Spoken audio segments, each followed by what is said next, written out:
From the University of Florida College of Journalism and Communications, you're watching WUFT News at 6.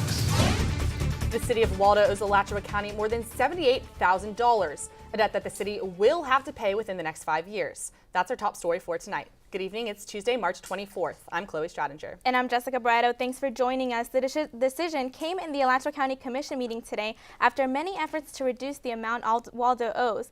WFT's Sarah Daly has more. After pleas from the city manager and mayor and multiple failed motions to write off part of the almost $79,000 owed by the city of Waldo, the Alachua County Commission decided that Waldo must pay back the total amount of money it owes. Commissioners voted 3-2 today to allow the city to pay the county in 5 equal payments over a period of 5 years. When Alachua County agreed to assist Waldo with its police department back in 2009, the small town did not budget enough for the county's services. Now, Waldo representatives say the city still doesn't have the money to pay its debt. You know, people's got to pay their taxes. If they don't pay their taxes, the money doesn't come in. So it appears on paper that the money's there and very well could be there at the end of the year, but it's not there right this minute. Commission Chair Charles Chestnut today was ready to write off the entire $78,000 sum owed by Waldo. Other commissioners argued, pointing out that if Waldo doesn't pay, the debt falls on Alachua County. These are real costs, and these costs have to be paid.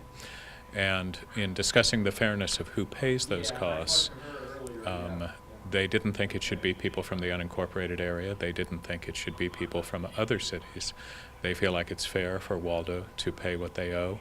Mayor Davis says he would like for Alachua County to dismiss the entire sum Waldo owes, but thinks paying it over 5 years is the second best option. Sarah Daly, WUFT News.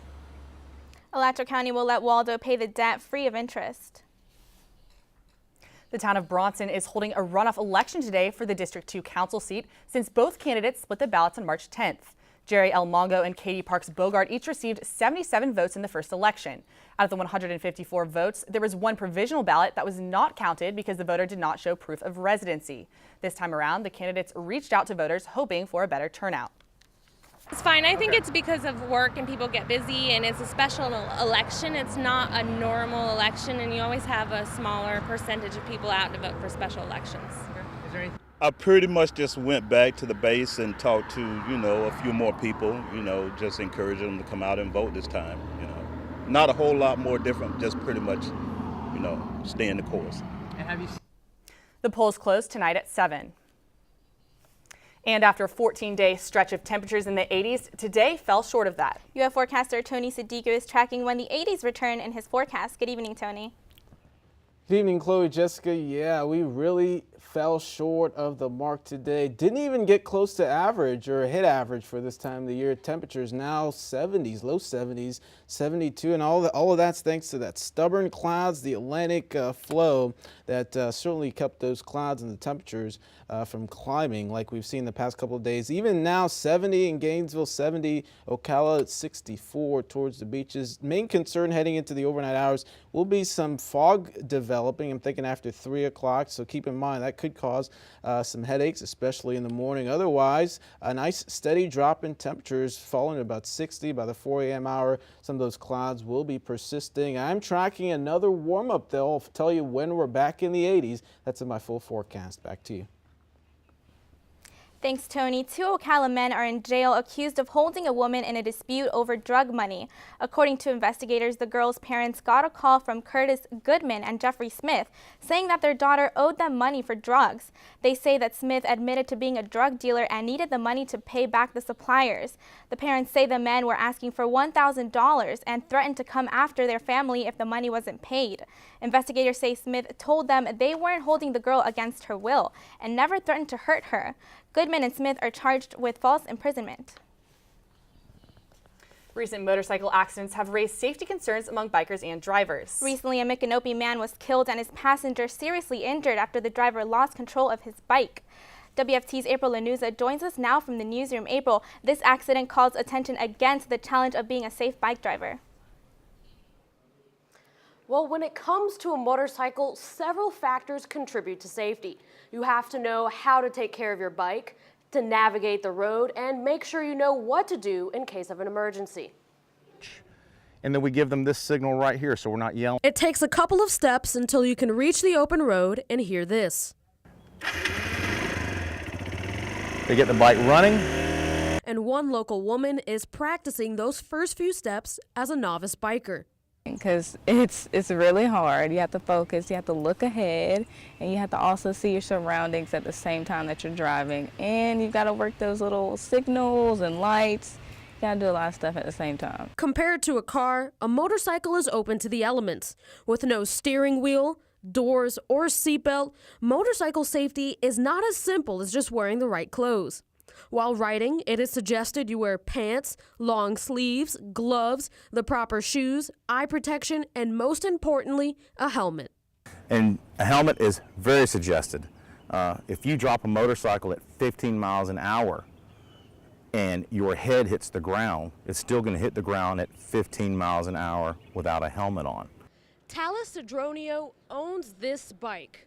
Now, neither of us are properly dressed enough to go for a ride. I have on a skirt, he has on shorts. But what can be more dangerous than not being dressed properly is complacency. A motorcycle, you get complacent, I'll be honest with you, it'll kill you. It'll kill you or cause serious injury. Complacency is not just getting lazy with your clothes, but also while driving. It is important to always stay alert and watch your surroundings while on the road. But it's really fun, actually. Once you're going fast, you get like really pumped about it. It's really fun. But you're closer to everything. Like you hear the wind, it's really hot in your helmet, and you need air conditioning. It's just like a whole different experience. Staying alert and watchful on the road is not just a safety measure for bikers. May says other drivers are always a potential risk, and you have to be prepared to react appropriately. Reporting from the newsroom, April Lanuza, WUFT News. Thanks, April. Gainesville City Commissioners held interviews this afternoon with candidates for the general manager position at GRU. The search for this position started last fall and has been narrowed down to 6 candidates. The general manager resigned in 2013. The new GM will be in charge of all the operations at GRU and is responsible for the financial stability of the company. With controversy over the biomass plant and its contract, commissioners want someone who can interact with people and be the face of GRU. If we have someone that just says, don't bother me, I'm trying to work, or I don't care what you say, I don't want that person either, because we have to earn the citizens' trust back here at the City Commission and at GRU. The next stage will be one-on-ones with the commissioners tomorrow. They hope to announce the new general manager at the next general meeting on April 2nd. And students across the state have been subject to high textbook prices for years. But now Florida lawmakers could help alleviate some of that burden. A measure spearheaded by Governor Rick Scott is designed to get rid of the sales tax on textbooks for good. WFT's Nicole Acevedo joins us in the studio now. Nicole, you spoke to faculty, members, and students who feel very differently about the issue. That's right, ladies, and it's a house divided in a sense. Students obviously want to spend less money, but teachers are more concerned about finding the right books for their courses, but those books can be very expensive. But they are both in favor of this measure that could reduce extra costs. One student tells me she racked up a huge bill in textbooks over her college career and hopes others won't have to do the same in the future. It's definitely between like $200 to $300 for all my textbooks. Every semester? Yeah, every semester. Wow. Even though senior Francesca Rocca will gladly not be buying any more textbooks next year, her 4 years of college and textbook fees have piled up. But after 2 years, she says she became smarter with her money, using websites like Chegg and Amazon to get cheaper versions of the same required textbooks. Now I think I've only spent like 100 to below 200 still. And she's not the only one trying to save herself some money. A measure that's just been approved by a Senate committee hopes to eliminate the sales tax on textbooks. Lynn Vaughn is the director at the University of Florida bookstore and says this idea is not unheard of. I think it's going to help everybody. The state of Virginia has had tax-free textbooks for years. South Carolina has had this, so it's not, unprecedented. Some of the most expensive textbooks you'll find right off the shelf are bundles like these that come with the textbook and an online access code, or come with multiple books. But the price for these is no joke. Some of them range from about $100 like this one here to over $400 for just one book for one class. And it's just one way of lowering the cost of education. According to Rick Scott's office, a student taking 5 courses per semester could save at least $60 a year. And Roka's hopeful this moves forward. She says for some classes, all that money is a waste. I probably opened the textbook like 3 times because he always printed out, pages for us, just to have it hands-on in the classroom so we didn't have to carry it around. And this measure, again, is just one part of Governor Scott's Keep Florida Working budget, and it also includes a provision to list required textbook prices at least 14 days before students actually register for their classes. Thanks, Nicole. WUFT News at 6 is just getting started. Coming up, some troops in Afghanistan may not come home as soon as planned. Plus, we'll bring you the latest on the German airliner that crashed in the French Alps. Those stories and more coming up after the break. We'll be right back. You're watching WUFT TV News. Welcome back. President Obama is slowing down his plans to withdraw American troops from Afghanistan this year. Obama made the announcement during a joint news conference with Afghanistan's new president this afternoon. Obama had previously said the U.S. would cut troop levels in Afghanistan by half this year, from the current 9,800. But today, the president said it's critical to do everything to support Afghan military forces so we don't have to go back in the future to battle terrorists. So American force levels will remain the same through 2015. But he acknowledged the sacrifice some troops and their families will have to make. The announcement comes as the spring fighting season begins and Islamic extremists, including the Taliban, battle Afghan government forces. House Speaker John Boehner said he's shocked by a report alleging that Israel spied on Iranian nuclear talks and funneled information to members of Congress. The Wall Street Journal reported today that Israel gathered information from closed-door talks over the Iranian nuclear program. The Journal says Israel shared information with American lawmakers to make a case against possible deal terms. During a news conference, Speaker Boehner said he had no knowledge of any such Israeli effort. I was shocked by the fact that there were reports in this press article that information was being passed on from the Israelis to members of Congress. I'm not aware of that at all. The Israelis also deny spying on the U.S. in their talks with Iran. The Federal Aviation Administration released new guidelines today that will speed up permits for commercial drones. Under the rules, the FAA will grant permits for flights under 200 feet in altitude. Before now, commercial permits were granted on a case-by-case basis, but that method has created a backlog of applications for permits. The FAA will grant blanket flying permissions for drones that weigh less than 55 pounds. Also, the operator must agree to fly only in the daytime and keep away from airports and restricted airspace. And taking a look at what's happening around the world, the French Interior Ministry says a black box has been found at the plane crash site in the Alps, where a jetliner went down with 150 people on board. Aerial footage appears to show pieces of wreckage on the rocky mountainsides. The Germanwings Airbus crashed in the southern French Alps. The French Civil Aviation Authority said that controllers on the ground issued the distress call, the most serious alert used when an aircraft is considered to be in danger. Crews were able to reach the scene where one of the aircraft's black boxes was said to have been recovered. French officials said there was no obvious reason why the plane should have crashed in the middle of its flight from Barcelona to Dusseldorf. And thousands of people in Singapore have paid their respects to the country's founding father who died on Monday. Lee Kuan Yew was Singapore's first prime minister. He brought the city-state through its separation from Malaysia and built the nation into a global and financial powerhouse. Outside Parliament, people wrote cards of condolences and brought floral tributes to Lee. One couple expressed their sadness over Lee's death as well as pride in their country. And China is road testing its new 59-foot-long pure electric bus in Beijing. The electric bus is the first of its kind in China. It is set to officially hit city streets tomorrow. It features the longest drive range of more than 621 miles on a single charge and can carry 143 passengers, almost double the capacity of a traditional bus. The bus was also manufactured with a new technology that can reduce the noise in the passenger compartment by 6 to 8 decibels when it's traveling. Beijing is expected to put 5 more pure electric buses into service next year. After a cloudy and cool day here in north central Florida, get ready for some changes. UF forecaster Tony Sadiku is tracking a brief warm-up and our next chance for rain. Tony? All right, Chloe, the clouds were stubborn today and they certainly had a big impact on our temperatures, but do not worry. I'm tracking when we see the 80s return to the forecast after the break.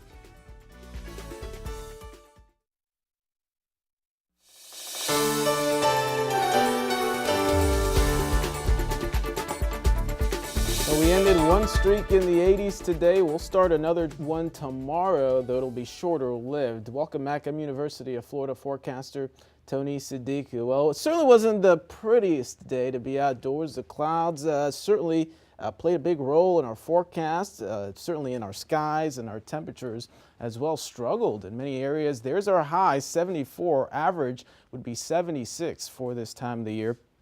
So that's what we'll continue to see persist into the overnight hours. Some areas, though, could see some fog pose some problems, and we'll be watching that closely, especially after 3 o'clock. Look at it certainly collect here along the I-75 corridor. So patchy to some locally areas of even some dense fog. We'll see that possibly pose some issues in the morning. So keep that in mind, especially if you got plans early in the morning. Certainly want to give yourself some extra time and distance between you and the vehicle in front of you. Looking for those lows closer to average, actually still above average. Average would be 51. So 58 will be our overall low here. Gainesville 60, still Ocala.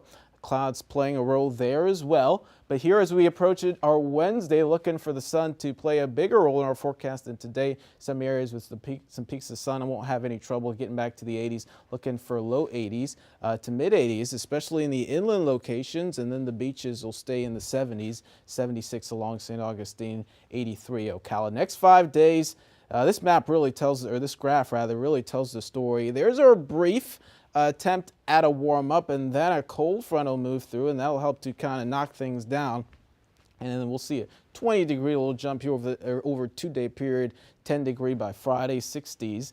Will be a high temperature on Saturday and Sunday. Pay attention to the rain chances, though. They'll be on the up and up as we approach Friday. And all of that's thanks to a cold front making its way through. Thinking we could see some coastal showers or as a weak sea breeze tries to develop late Thursday. The bulk of the rain, though, won't arrive until Friday.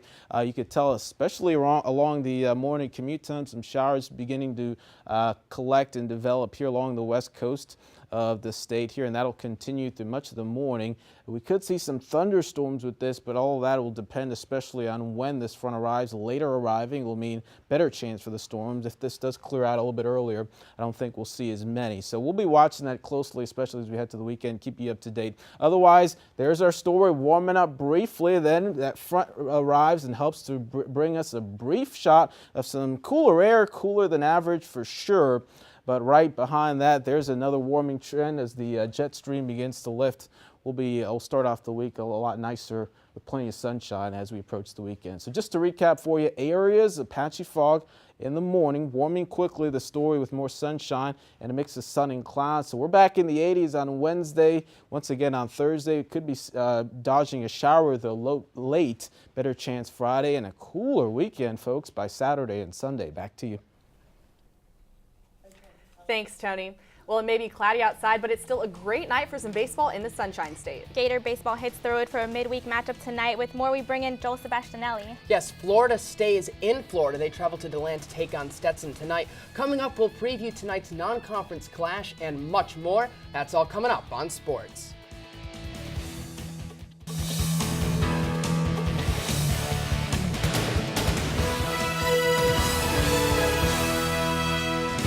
Welcome back. I'm Joel Sebastianelli, and here's what's happening in sports. Gator baseball got off to one of its best starts in school history this season. Florida went 16-2 against non-conference opponents, but the smooth, rolling start sputtered in SEC play. The Orange and Blue are 3-3 since beginning the SEC portion of the schedule, and they dropped 2 of 3 games against Ole Miss over the weekend. But tonight, they'll look to get back on track out of conference with an in-state game at Stetson. This is the first of 2 games Florida and Stetson will play this year. Stetson is 14-11 on the season. Junior Mitchell Jordan hits the hill for the Hatters. He has a .327 ERA on the mound, and Stetson will need him to be at his best. Florida has scored in double digits 6 times in non-conference play already. Pitching tonight for the Gators is freshman Alex Faedo. He can bring the heat, 15 strikeouts and 12 innings pitched, but this is his second career start. First pitch is set in just a little while at 6:30. Florida softball's SEC storyline mirrors the baseball team. They weren't just good to start the year, they were perfect. 27-0 before beginning conference play. But since then, the Gators have had to run the gauntlet. The first 2 series in the SEC were against top 5 teams LSU and Alabama. And yesterday's 5-1 loss to the Crimson Tide drops UF to just 2-3 in their last 5 games. Florida is on the road again this week for a 3-game set against Mississippi State. No home games until April. The last time UF was at home was against LSU, where they were outscored 24-13 in 2 consecutive losses. But head coach Tim Walton doesn't seem stressed or even surprised about the rough patch. The midterms are approaching and things are coming down the stretch, getting tougher academically, and bodies are getting tired. We're getting mentally, more mentally fatigued just because of the number of games we've played in such a short period of time. And so, to be honest with you, it's to be expected a little bit. First pitch of the upcoming series this weekend in Starkville is at 6:30 on Friday. Mississippi State is the 3rd straight top 25 team on the Florida schedule. They're ranked 24th. In college basketball, 16 is the magic number right now. Both the men's and the women's tournaments have whittled down the field of 64 to just sweet 16. On the women's side, 2 SEC schools remain on their journey to Tampa for the Final Four. The South Carolina Gamecocks survived the opening weekend relatively easily, and they advanced to play rival UNC on Friday night at 7. Whoever wins that game will play the winner of Arizona State and Florida State. Those two play once the UNC-USC game is over in Greensboro. And on the opposite side of the bracket, 8-time NCAA champion Tennessee takes on upset-minded Gonzaga on Saturday. The winner of that game will match up with the winner of the other game in that region, the winner of top-seeded Maryland and Duke in the Elite Eight on Monday night. The offseason for Florida football was chaotic. Changes made across the board. You've got new faces, a new offense, staples of a new era. But as it turns out, chaotic is exactly how the Gators like it, even during spring practice. Part of what you try to do, guys, is in the way we practice and the things that we do and the different times and all that kind of stuff, is we try to create chaos. Because when you play the game, it's a chaotic thing that's going on. And the key is to eliminate the clutter and focus on the detail. Now, you'll be able to see the Gators at the Orange and Blue debut on the field at the Swamp April 11th. And good news if you're an NFL fan who isn't able to get out to games, but if your team's not selling enough tickets, the owners decided to lift the blackout rule. So the way it used to be, 72 hours before a game, if all of the tickets weren't sold, or at least a minimum number, the game would be blacked out in a local market. Not anymore. So who will these changes affect now? Well, last year there actually weren't any blackouts at all. The way teams were able to get around it was by the minimum ticket threshold, just lowering the number of tickets that needed to be sold. 2 games blacked out in 2013, but teams that are struggling, they're the ones who would be affected by this usually. Got it. Well, thank you, Joel. We'll have one last look at the weather forecast after the break. Stay with us. Welcome back. Well, there are a lot of clouds out there, but nothing on radar. So yes, your evening plans are a go, at least for tonight. Though we are watching a brief warming trend here as we approach the next couple of days. We'll see just a couple of days, literally, in the 80s before a strong front arrives on Friday. That'll help to knock our temperatures down for the weekend. But more importantly, it'll give us our highest chances for showers and storms here over the next couple of days. So just to recap your day planner here, areas of patchy fog, the main concern on your Wednesday morning commute. Warming quickly, the story by afternoon, as we will see a little bit more sunshine in the air and even in the sky rather. Even more sun on Thursday could mean some showers late in the day. Better chance for the rains on Friday. Back to you. Thanks, Tony. And thank you at home for watching WUFT News at 6, a production from UF's Innovation News Center. We'll see you again tomorrow, and don't forget, WUFT News is always on at WUFT.org. The Nightly Business Report is coming up next. Good night.